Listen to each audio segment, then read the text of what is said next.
crypto tax advisor based in Belgium. Since 2020, he is working as a regulatory compliance, and he's helping crypto users across Europe in order to have transaction, in order to have tax reports and deal with banks.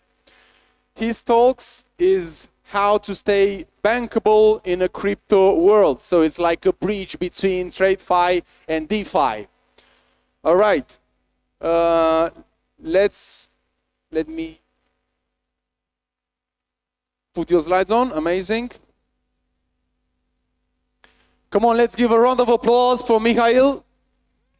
Thank you. Thank you. Okay, let me also give you this one. Have a double check, should be okay.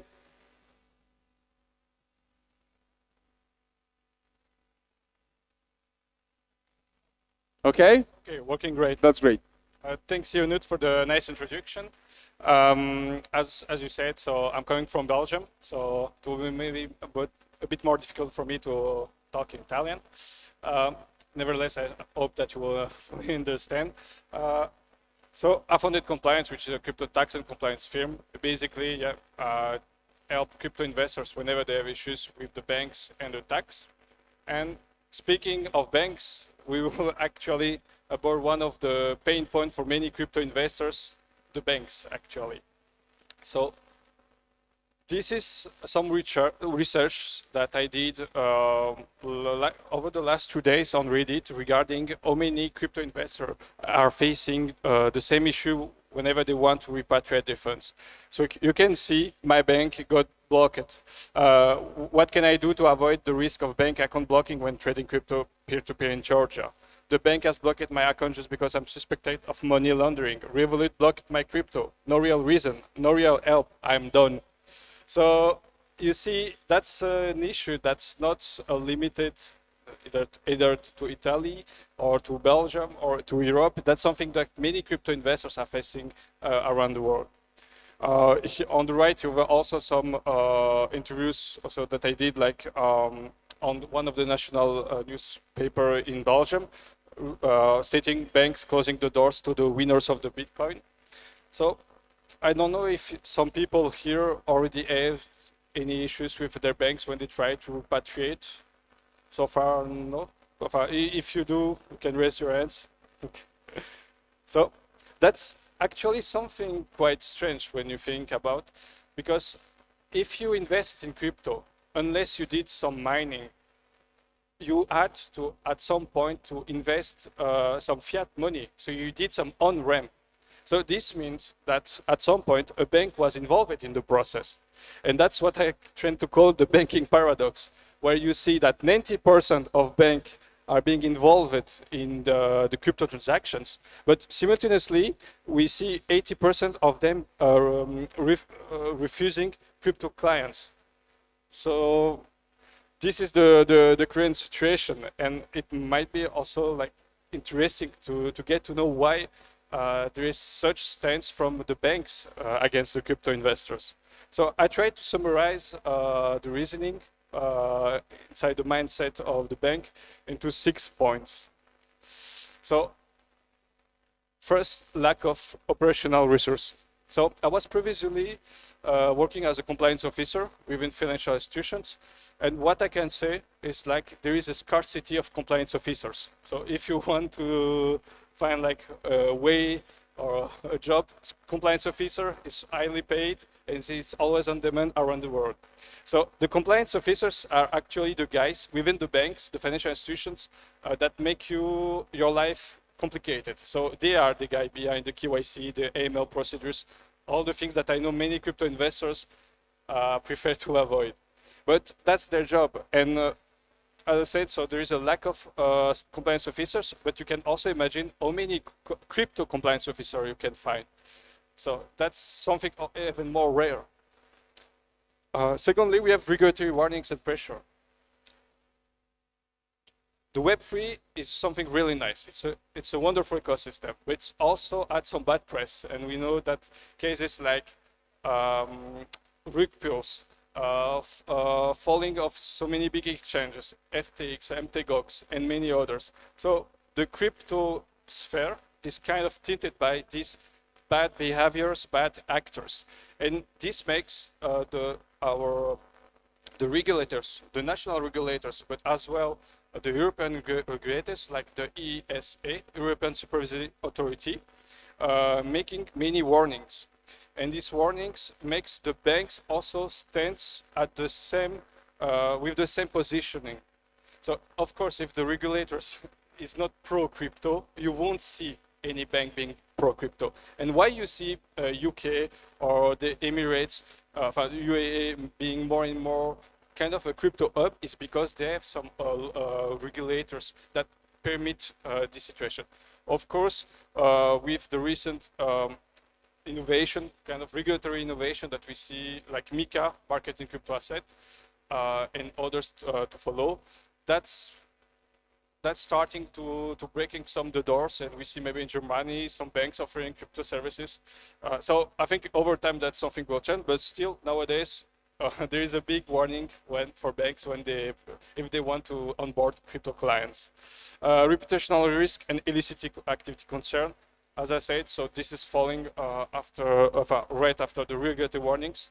Of course, due to the bad activities, the illicit transaction, because there is the crypto crime report from Chainalysis 2025 reports 41 billions worth of dollars being involved in illicit transactions. I'm sure that most people here, all of you, are not involved in this type of transaction. Well, at least I hope, because of course that's something that can restrain the bank from letting you repatriating your funds.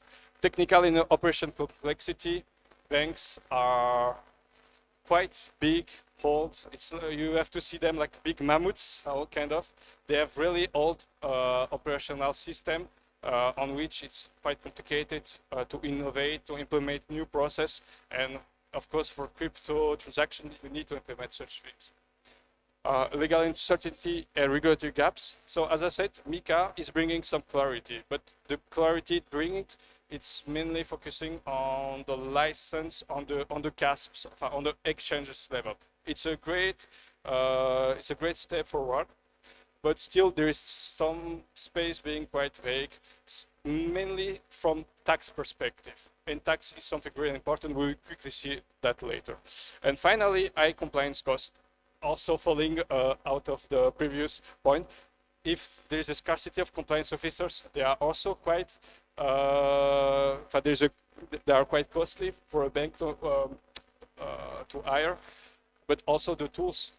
For instance, the Chainalysis tool, one of the leading on-chain tool for a financial institution, cost about 50,000 to 100,000. I would say more 100,000. So it's really dependent on your type of organization. But you see, it's a lot of costs. It's a lot of work for a bank before to be able to even make any gains out of these crypto investors.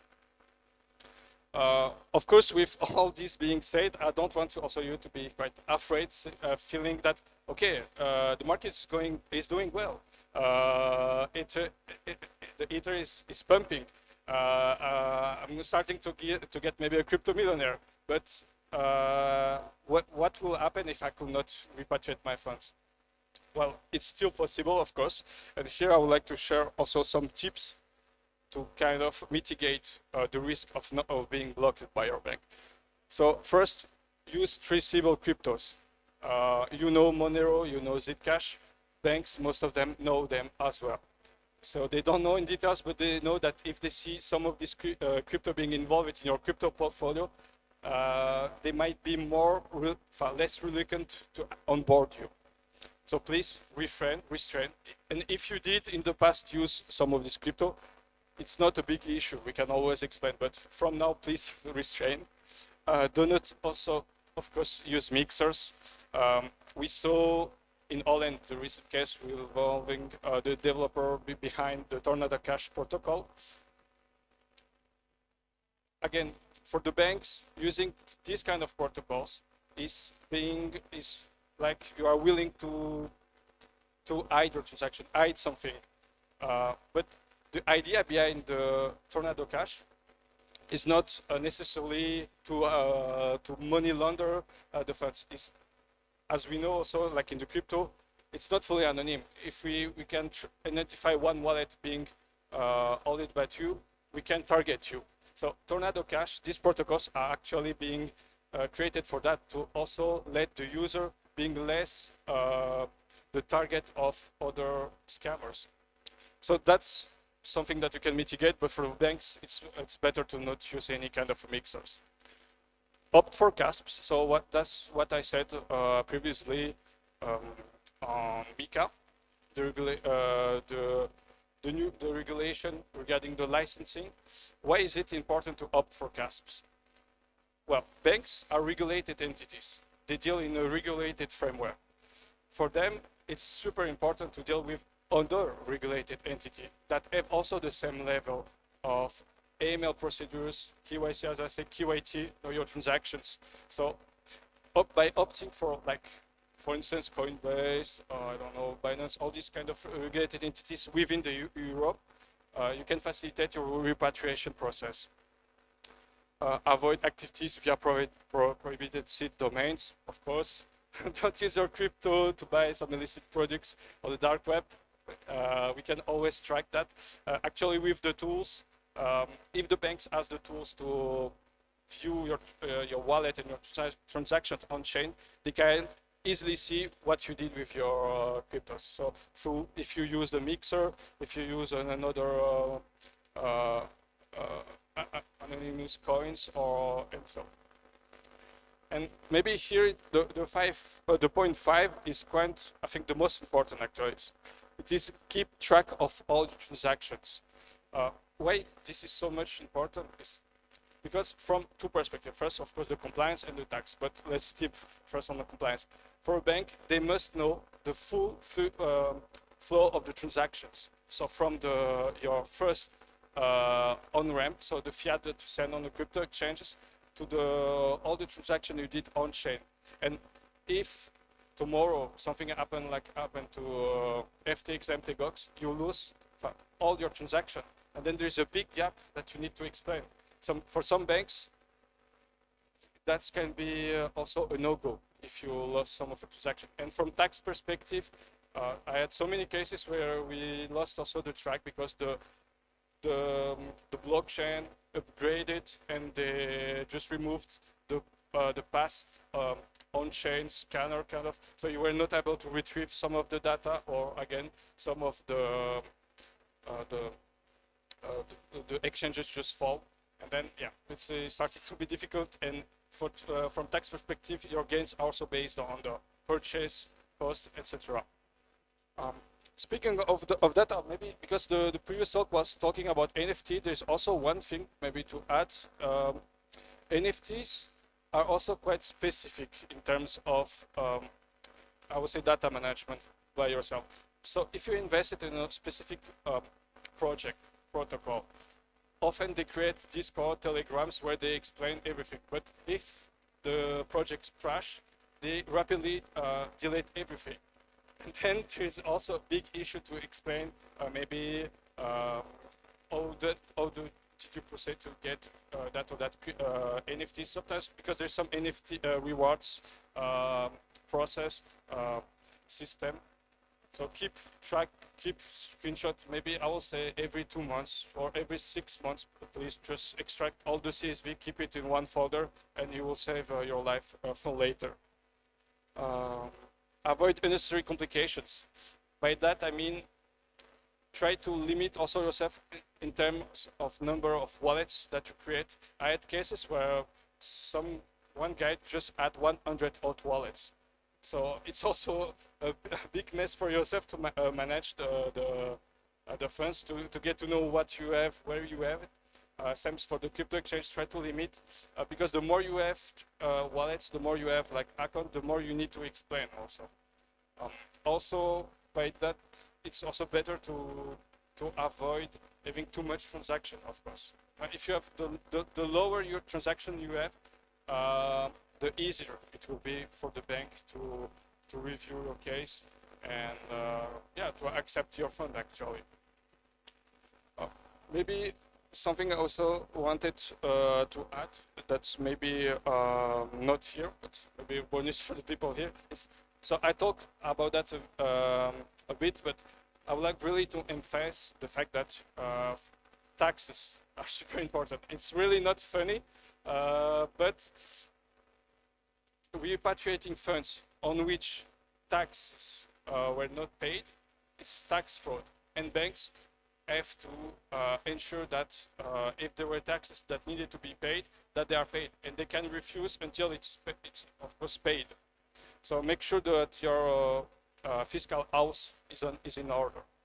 And also maybe another kind of bonus tips that I would like to share.